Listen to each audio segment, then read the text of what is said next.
Hi friends, ఈరోజు ఎపిసోడ్లో ఆయేషా గురించి మీకేమనిపించింది, అలాగే మాధురి గారి గురించి మీకేమనిపించింది, రమ్య దీనికోసమేనా బిగ్ బాస్ హౌస్కి వచ్చింది, అలాగే కెప్టెన్ ఎవరయ్యారు, కెప్టెన్ ఎలా అయ్యారు, కెప్టెన్లు ఇద్దరు కెప్టెన్లు ఎందుకు పెట్టాడు బిగ్ బాస్, అలాగే ఓటింగ్లో ఈ వారం వెళ్ళిపోయేది ఎవరు, శ్రీజ రీఎంట్రీ ఉంటుందా పక్కా సమాచారంతో మీ ముందుకు వచ్చాను. Welcome to my channel. Video నచ్చితే ఒక లైక్ చేసి చూడండి ఫ్రెండ్స్, అలాగే మన ఛానల్ని సబ్స్క్రైబ్ చేసుకోండి, లైక్ చేయండి ప్లీజ్. ఇక వీడియోలోకి వెళ్తే మాధురి గారిని చూస్తే మీకు ఏమనిపించింది? ఆమె చెప్పే దానిలో తప్పు లేకపోవచ్చు, కానీ ఆ యారగెంటు, ఆ ఎక్కిరింపులు, అది ఎక్కిరిస్తే ఎవరు ఊరుకుంటారండి? చెప్పే విధానం మంచిగా చెప్తే వినడమే కష్టం బిగ్ బాస్ హౌస్లో. నువ్వు అలా నోరేసుకొని అరుచుకుంటూ చెప్తే ఎవరు వింటారు? అస్సలు నచ్చలే నాకైతే. రీతియే కరెక్ట్ మొగుడు అనిపించింది ఈ మాధురి గారికి.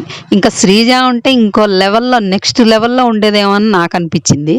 కడిగి పారేయటానికి చాలామంది భయపడుతున్నారు ఆమె చేసే తప్పుల్ని. ఆమె నోటికి భయపడి ఈ దివ్య అను తనూజ కెప్టెన్ ఎవరైతారో కానీ వాళ్ళని బతిలాడుకుంటున్నారు అనమాట.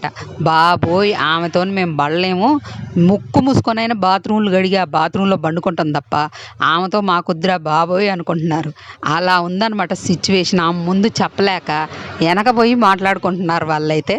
అలా ఉంది, అంత భయపెడుతుంది అనమాట బిగ్ బాస్ హౌస్ని. సరే, ఏదున్నా ఆమె వల్ల కొంచెం కంటెంట్ వస్తుంది, ఆ గొడవల వల్ల టీఆర్పీ వస్తుందేమో కానీ మరీ అంత యారగెంట్ ఏంటండి బాబు. శ్రీజ, ప్రియ వాళ్ళిద్దరు ఉన్నప్పుడు షాకిని, దాకిని, ఆత్మ, ప్రేతాత్మ అన్నారు, కానీ వీళ్ళకి ఏం పేర్లు పెట్టాలో తెలియట్లా. రాక్షసి 1, రాక్షసి 2 అని పెట్టవచ్చు ఆయేషాకి ఈమెకు కలిపి. ఇక రమ్య దేనికి వచ్చిందండి బిగ్ బాస్ హౌస్ని? పవన్ని ప్రేమించడానికి వచ్చిందా? మరి అన్ని నీతులు చెప్పింది పవన్కి. నువ్వు రీతుతో ఉంటున్నావు, రీతుతో ఉండడం వల్ల నీకేం పాడవుతుందని చెప్పినామా? ఈమెందుకు ఆ అబ్బాయి అంటే ఇష్టం అని చెప్తుంది.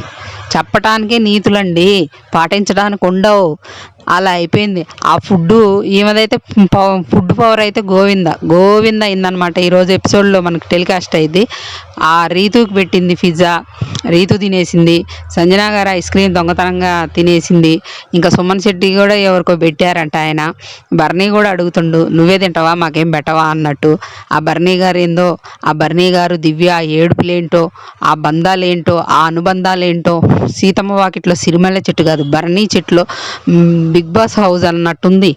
ఆ ఏడుపులు, ఆ పెడబొబ్బులు, ఆ బర్నీ గారు ఆ అమ్మాయి ఎవరితోనో మాట్లాడింది అంటే, రీతు ఎందుకు అంత క్లోజ్గా ఉంటున్నావు, నిన్ను నామినేట్ చేసిందిగా అని అంటాను.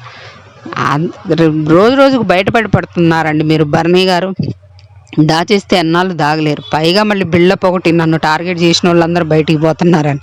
బయటకు వచ్చి చూసుకుంటే ఉంటుంది మీ బిల్డప్ ఏంటో. ఇక ఆ దివ్య ఏడుపు ఫస్ట్లో శ్రీజతో ఏం చెప్పింది? నువ్వు నన్ను వైల్డ్ కార్డ్గా వచ్చిందని నా మీద ఇలా చేస్తున్నావు, నేను ఒకళ్ళని ఏడిపించేదాన్నే కానీ ఏడ్చేదాన్ని కాదు, మీరు ఎంతమంది నామినేట్ చేసినా హౌస్ మొత్తం కలిసి వచ్చినా నేను ఏడవను అని చెప్పింది. ఈరోజు క్రైబేబీ అయిపోయింది, ప్రతి దానికి ఏడుస్తూనే ఉంది ఆ బర్నీ గారు. నువ్వు నన్ను పట్టించుకోవట్లేదు, నువ్వు నాతో మంచిగా ఉండట్లేదు, నువ్వు ఒకరితో మాట్లాడితే ఫీల్ అవుతావు అని ఇద్దరు కలిసి ఏడ్చుకుంటూ కూర్చున్నారు అనమాట. అందులో తనుజ కూడా ఎంటర్ అయింది, తనుజ డిస్కషన్ కూడా జరిగింది, కానీ ఎందుకో అదైతే కట్ చేశాడు. ఈ వారం అయితే ఎలిమినేషన్కి బర్నీ గారు దివ్య, బర్నీ గారు రాము, బర్నీ గారు లాస్ట్లో అయితే బర్నీ గారు ఉండే ఛాన్సెస్ అయితే ఉన్నాయి అనుకుంటున్నాను నేను. రాము కానీ, డెమాన్ కానీ, దివ్య కానీ, బర్నీ గారు కానీ, వీళ్ళు నలుగురిలో ఎవరైనా వెళ్ళిపోవచ్చు అని నాకు అనిపిస్తుంది. షాకింగ్ ఎలిమినేషనే చూస్తాం అనమాట ఈ వీక్ కూడా. ఇంకేదో బిగ్ బాస్ ప్లాన్ చేస్తున్నారంట. టీఆర్పీ హై వచ్చిందట లాస్ట్ వీక్ శ్రీజ ఎలిమినేషన్ కానీ, మన ఆయన హరిత హరీష్ ఎలిమినేషన్ కానీ ఇంకా హై రావాలని వేరే ఏదో ప్లాన్ చేస్తున్నారంట. బిగ్ బాస్ ఏం చేస్తారో చూడాలి మరి. ఇక శ్రీజ రీఎంట్రీ అయితే ఆలోచిస్తున్నారంట బిగ్ బాస్ టీం అయితే. ఉండొచ్చు అనుకుంటున్నారు, లేదంటే కూడా మీకు చెప్తా, కానీ 90% ఉండొచ్చు అనుకుంటున్నారు. ఆ అమ్మాయిని వైల్డ్ కార్డు ద్వారా పంపించాలా లేక రీఎంట్రీ ఇప్పియాలా, అసలు ఎట్లా పంపించాలనేది డిస్కషన్ చేస్తున్నారని తెలిసింది. ఇక ఆయేషా విషయానికి వద్దాం ఫ్రెండ్స్.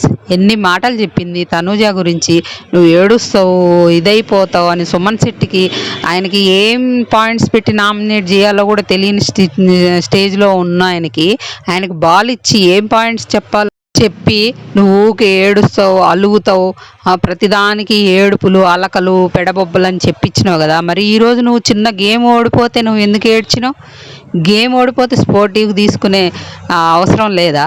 చెప్పడానికి నీతులు పాటించడానికి ఉండవు. ఇప్పుడు లోపలికి వచ్చిన వాళ్ళందరూ గేమ్ చూసి లోపలికి వచ్చిన వాళ్ళే కదా. మరి వాళ్ళందరినీ అదే పాయింట్స్ పెట్టి నామినేట్ చేసినప్పుడు మరి మీరు చేసేది ఏంటి? నాకు ఇక్కడైతే అసలు ఆ అమ్మాయి ఏడుపు అస్సలు నచ్చలేదు. ఇంకా ఆ తర్వాత గేమ్ పెట్టారు కదా, వాళ్ళకి ఒక టాస్క్ పెట్టారు.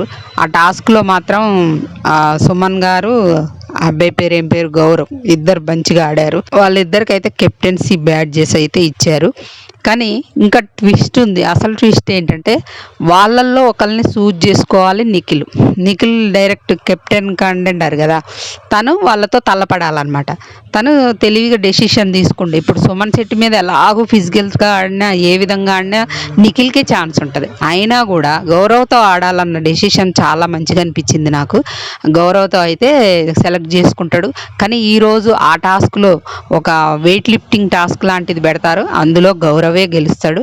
వాళ్ళకి ఎవరికైతే బ్యాడ్జెస్ వచ్చినాయో అవి నిలబెట్టుకున్నారనమాట. ఇద్దరు కెప్టెన్లు కదా హౌస్కి. బిగ్ బాస్ కూడా రూల్ ఇద్దరు కెప్టెన్లు ఎందుకు పెట్టిండంటే మాధురి గారిని ఒకరిని డీల్ చేయడానికి ఒకరిని, హౌస్ని డీల్ చేయడానికి ఒకరిని, ఇద్దరు కెప్టెన్లు పెట్టినట్టు అనిపించింది నాకైతే. మీకేమనిపించిందో కామెంట్ చేయండి ఫ్రెండ్స్.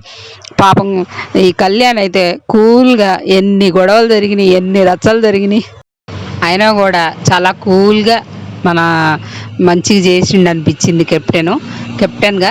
ఇక